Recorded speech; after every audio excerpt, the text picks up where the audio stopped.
King bastards के start में हम एक लड़के इवान को देखते हैं। जिस कंपनी में वो काम करता था वहां पर 4 लोग और भी थे, जिसमें उसकी एक फीमेल कोलीग थी और एक उसका बेस्ट फ्रेंड। शुरू शुरू में इवान की कोलीग उसे पसंद किया करती थी और उसने इवान को इस बारे में बताया भी था, लेकिन उस वक्त इवान के दिल में ऐसी कोई बात नहीं थी तो उसने उसे मना कर दी। इसीलिए वो अब उससे रूड रहती थी। इवान ने उसे कई बार मनाने की कोशिश की लेकिन वो मानती ही नहीं थी। अब तो इवान भी उसे पसंद करता था और उसे कई बार कह भी चुका था, लेकिन जब भी वो ये कहता तो उसकी बात का जवाब ना देती और हमेशा वहां से चली जाती। इवान के बाकी कोलीग्स भी इस बात को नोट करते थे। इवान के ग्रुप में 5 ही लोग थे, लेकिन इस ग्रुप के अलावा भी वहां पर एक वर्कर था। वो इन लोगों को हमेशा तंग किया करता था कि याद है एक बार मैं तुम लोगों से एक गेम में पैसे जीत गया था, वो मुझे दो। असल में इवान के बेस्ट फ्रेंड के अलावा जो 2 कोलीग्स थे उन्होंने इसके पैसे देने थे, लेकिन वो बहुत लेजी थे और आज तक उसके पैसे अपने पास रख के बैठे हुए थे। तभी उनमें से एक कोलीग बाहर रिसेप्शन पर जाता है और रिसेप्शनिस्ट से मीठी मीठी बातें करने लगता है। वो चाहता था कि ये मुझसे दोस्ती कर ले,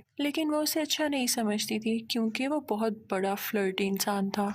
तभी वहां पर इवान आ जाता है तो रिसेप्शनिस्ट का सारा ध्यान इवान की तरफ लग जाता है और यहाँ पर हमें फील होता है कि वो इवान को पसंद करती थी, लेकिन इवान उसकी तरफ देखता भी नहीं था क्योंकि वो अपनी कोलीग को जो पसंद करता था। अब उस कंपनी का बॉस वहां पर आता है और वो इवान से कहता है कि तुम जानते हो ना, मैं अपनी कंपनी के लिए आज मैनेजर अनाउंस करूंगा। तो इवान कहता है कि जी जी मैं जानता हूँ। इवान बहुत एक्साइटेड था क्योंकि उसे लग रहा था कि वही मैनेजर बनेगा, क्योंकि वो बहुत पुराना भी था और बहुत ज्यादा हार्ड वर्किंग भी। वो तो यही चाहता था कि वो मैनेजर बने क्योंकि उसे कंपनी को अच्छे से चलाना भी आता था। अब वो सब लोग इकट्ठे होते हैं और बॉस का इंतजार करने लगते हैं कि कब वो मैनेजर का अनाउंस करे। इवान काफी खुश होता है और अब बॉस मैनेजर अनाउंस कर देता है, लेकिन उसका नाम सुनते ही इवान बौखला जाता है। उसे यकीन नहीं आता क्योंकि बॉस ने उसे मैनेजर नहीं बनाया बल्कि उसकी जगह एक नए वर्कर को मैनेजर बना दिया जिसका नाम मैक्स था। इवान मैक्स को अपने कॉलेज के दिनों से जानता था। वो उसे बिल्कुल पसंद नहीं करता था और अब तो ये हो गया, अब तो इन दोनों में क्लैश जरूर आएगा।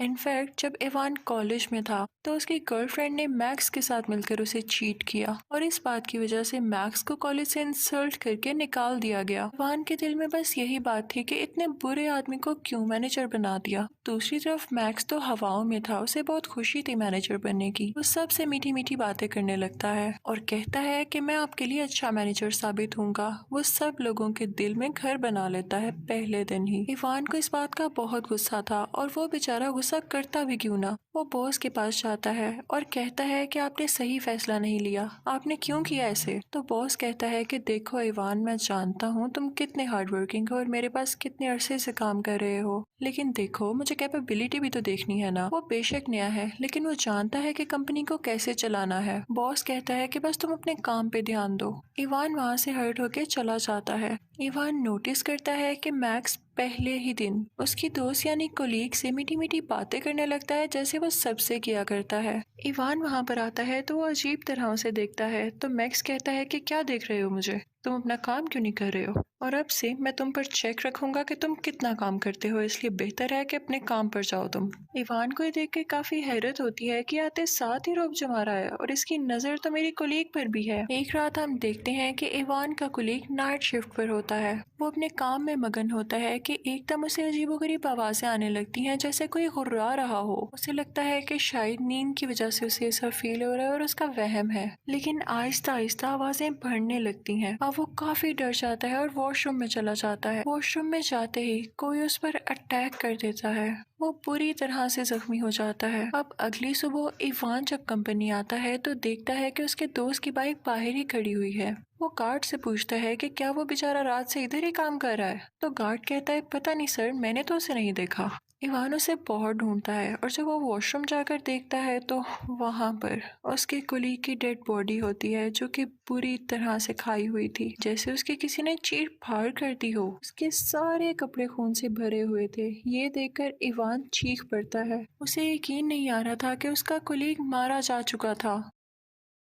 वो भागता भागता अपने बॉस के पास जाता है और कहता है कि देखें ये क्या हो गया है। सब लोग इकट्ठे हो जाते हैं और इवान के साथ वहां पर जाते हैं, लेकिन वो लोग देखते हैं कि वॉशरूम में किसी की डेड बॉडी है ही नहीं। इवान सर पकड़कर रह जाता है। तो उसका बॉस उसे कहता है कि वजह और कोई नहीं, तुम्हारा दिमाग इस वक्त कहीं और लगा हुआ है कि तुम्हें मैनेजर क्यों नहीं बनाया, इसलिए तुम्हें अजीब अजीब ख्यालात आ रहे हैं। मैक्स कहता है कि सब छोड़ो, हम खुद देख लेंगे कि तुम्हारा कोलीग आज क्यों नहीं आया, तुम बस अपने काम पर ध्यान दो। वो उसे पागल कहते हुए वहाँ से चले जाते हैं। इवान शॉक्ड रह जाता है और वॉशरूम में ही खड़ा होता है। कार्ड जब जमीन पर देखता है तो वो उसे बताता है कि देखें, यहाँ पर अभी भी खून है। आप सच कह रहे थे, ऐसे लग रहा है जैसे किसी ने उसकी बॉडी गायब कर दी है। अब हम देखते हैं कि इवान का बेस्ट फ्रेंड और उसका कोलीग आपस में गेम्स खेल रहे होते हैं। तभी वहां पर फिर से वही वर्कर आता है जो कि उनसे पैसे मांगता था। वो कहता है कि मेरे पैसे लौटा दो अब। उनकी ये बातें मैक्स यानी मैनेजर सुन लेता है। वो उस वर्कर को अपने ऑफिस में बुलाता है कि बोलो क्या बात है। इसके बाद हम नहीं देखते कि उनमें क्या बात हुई। उसी दौरान इवान भी अपनी फीमेल कोलीग से कह रहा होता है कि क्या तुम भी मेरी बात पर यकीन नहीं करोगी। तो वो कहती है तुम यकीन के काबिल हो। इवान वहाँ से भी हर्ट होकर बाहर आ जाता है। उस वक्त वो वर्कर भी मैनेजर के ऑफिस से बाहर आ रहा होता है। उसका रंग सफेद पड़ा हुआ था और वो काफी हॉरिफाइंग लग रहा था, डरावना लग रहा था, जैसे उसमें खून का एक कतरा भी नहीं। वो बड़े अजीब से अंदाज में उन दोनों से कहता है कि मेरे पैसे आज तुम्हें लौटाने होंगे,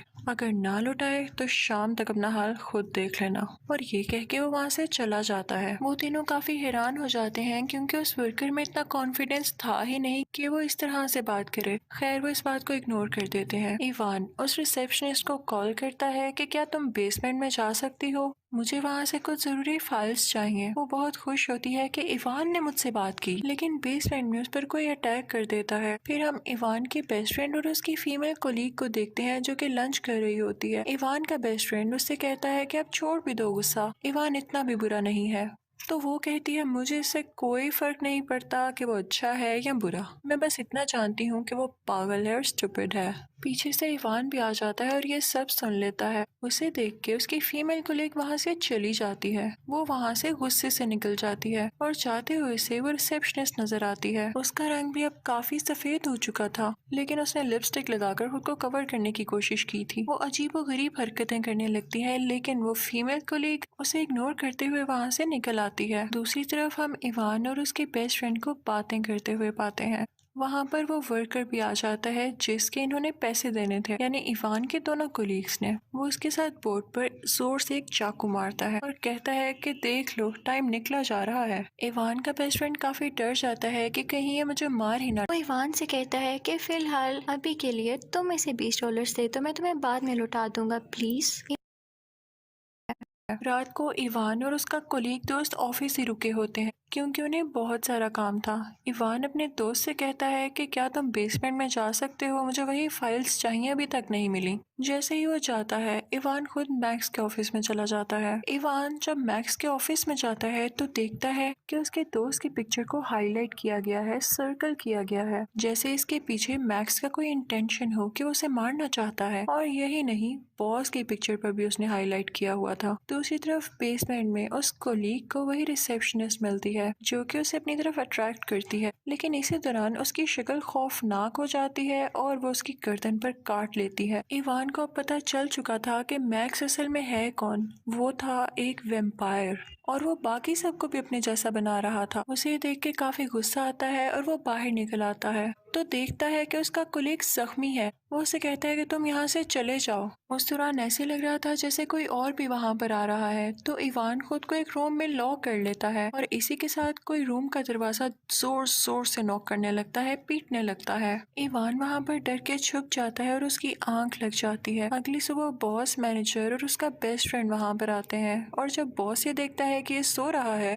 तो वो इवान से कहता है कि बहुत हो गया, मैं तुम्हें नौकरी से निकाल रहा हूँ। तो मैनेजर यानी मैक्स बॉस से कहता है कि कुछ नहीं होता, इसे एक और चांस दे दें, है तो ये अच्छा वर्क करना। इवान काफी डरा हुआ था। वो बॉस से कहता है कि मेरा कोलीग भी मर चुका है, यकीन नहीं आता तो देख लेना, वो भी आज नहीं आएगा। लेकिन ये क्या, वहाँ पर तो वो कोलीग आ जाता है। तो बॉस एक टॉन्टिंग वे में हंसता है और उससे कहता है कि तुम वाकई पागल हो चुके हो, तुम्हें सिर्फ अपने काम पर ध्यान देना है और आइंदा मैं तुम्हारे मुंह से बात ना सुनूं कि ये मर गया है, वो मर गया है। इवान अपने बेस्ट फ्रेंड के पास आता है और कहता है कि तुम्हें भी मेरी बात पर यकीन नहीं है, मैं झूठ नहीं बोल रहा। तो उसका बेस्ट फ्रेंड उसे तसल्ली देता है और कहता है कि मेरे दोस्त, मुझे यकीन है क्योंकि मैं अपनी आंखों से ये देख चुका हूँ। मेरे साथ हमारी कंपनी का कार्ड भी था, वो भी इस बात का गवाह है कि मैक्स ने एक लड़की को काटकर उसे वैम्पायर बना दिया था।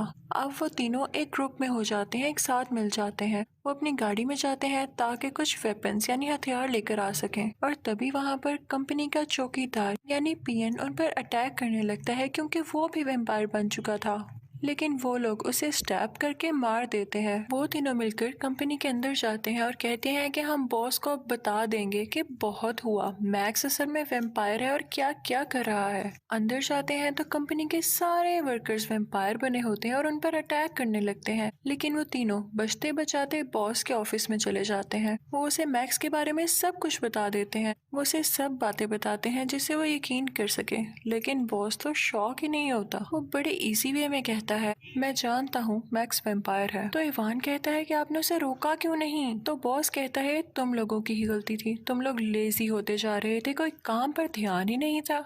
मैंने जानकर मैक्स को हायर किया ताकि वो सबको वैम्पायर बना दे। ये बात तो ये कि ये तुम लोगों की सजा थी। दूसरी बात ये कि वैम्पायर्स बहुत एक्टिव होते हैं इवन रात में भी, और अब देखो मुझे अच्छा आउटपुट मिल रहा है। जो जो लोग वैम्पायर बनते जा रहे हैं वो बड़ा अच्छा काम कर रहे हैं। अभी तो तुम लोगों की भी बारी है। मैक्स इवान से कहता है कि याद है जब मुझे कॉलेज से निकाला गया था और मैंने कितना वीक महसूस किया था, तो मैंने भी सोचा कि अब मैं स्ट्रांग बनूंगा। मैंने वैम्पायर बनने के तरीके जाने और साथ ही साथ बिजनेस भी सीखा। मैंने बहुत मेहनत की और अब देखो मैं कहाँ हूँ, और मेरे अंडर जितने भी लोग काम कर रहे हैं तुमसे ज्यादा मेहनती होते जा रहे हैं। इवान उसे इग्नोर कर देता है और बॉस से कहता है कि आपको समझ नहीं आ रही है, ये आपको भी मार देगा। ये आपकी जगह लेना चाहता है और आपकी जगह बॉस बनना चाहता है ताकि इस कंपनी को ये खुद चलाए। ये सुनकर बॉस की आंखें खुल जाती हैं और वो मैक्स से कहता है कि क्या तुम यही चाहते थे? मैक्स उसके पास जाता है और उसकी गर्दन तोड़ देता है जिससे बॉस मर जाता है। और सबका शक अब दूर हो चुका था कि मैक्स अब वाकई ही बुरा आदमी है और वो जो चाहता था उसने कर दिया। इवान की फीमेल कुलीग काफी डरी होती है तो वो इवान लोगों की टीम में ही आ जाती है। सब वैम्पायर्स उन पर मिलकर अटैक करने लगते हैं। मैक्स दूर खड़ा ये देख रहा होता है और ये तमाशा एंजॉय कर रहा होता है। दूसरी तरफ इवान की टीम भी सल वैम्पायर्स का मुकाबला कर रही होती है। वो पूरी मेहनत से एक एक करके सब वैम्पायर्स को मार देते हैं। यहाँ पर हमें ये भी अंदाजा होता है कि इंसान सबसे अच्छी और पावरफुल क्रिएचर है, उनकी जगह कोई नहीं ले सकता। अगर वो हार्ड वर्किंग और कंसिस्टेंट हो यानी दिल से अपना काम करें तो वो सबसे आगे निकल सकते हैं। मैक्स इवान की फीमेल कोलीग को पोजेस कर लेता है और अपने ऑफिस में ले आता है। दूसरी तरफ कुछ बचे हुए वैम्पायर्स उन पर अटैक करने की कोशिश करते हैं लेकिन गार्ड उनके बीच में आ जाता है और वो बेचारा खुद जख्मी हो जाता है। अब वो बेचारा भी इंसान नहीं रहा था। इवान किसी न किसी तरह मैक्स के ऑफिस में आ जाता है और अपनी फीमेल कोलीग को बचाने की कोशिश करता है, लेकिन मैक्स यहाँ पे बहुत पावरफुल हुआ था। वो उन दोनों को मारता है, उन्हें इंजर्ड कर देता है। इवान की फीमेल कोलीग हिम्मत करती है और एक मैशेटी उसके सर में दे मारती है जिससे मैक्स काफी जख्मी हो जाता है। फिर उसके बाद वो उसके दिल पर भी स्टैब करती है जिससे फाइनली वो मर जाता है और ब्लास्ट हो जाता है जिसकी वजह से उसका खून चारों तरफ फैल जाता है। लेकिन इवान और उसकी दोस्त काफी खुश थे कि उन्होंने उस वैम्पायर, उस जालिम इंसान को मार दिया जो कि असल में इंसान कहलाने के काबिल ही नहीं था। इवान की दोस्त यहाँ पर शर्मिंदा होती है और इवान से सॉरी करती है कि मैंने तुम्हें इतना अरसा गलत जाना जबकि तुम बहुत अच्छे इंसान थे जो सबका भला चाहते थे। उन दोनों का यहाँ पर फिर से पैचअप हो जाता है। अब उनमें सुलह हो चुकी थी और वो फिर से एक साथ थे। अब वहाँ से इवान, उसकी कोलीग और उसका बेस्ट फ्रेंड मिलकर चले जाते हैं। लेकिन फिर हम उस कंपनी के अंदर का सीन देखते हैं जब मेट वहाँ पर सफाई करने जाती है और बिखरा हुआ और खून से भरा हुआ कमरा देखकर वहीं पर रुक जाती है। तो पीछे से इवान का वो कोलीग जो आखिर में वैम्पायर बन चुका था और वो बच चुका था क्योंकि उसे किसी ने नहीं मारा था, वो उस मेड की नेक पर काट लेता है और फिर वहाँ से चला जाता है। इसी सीन के साथ ये मूवी भी यहाँ पर खत्म हो जाती है।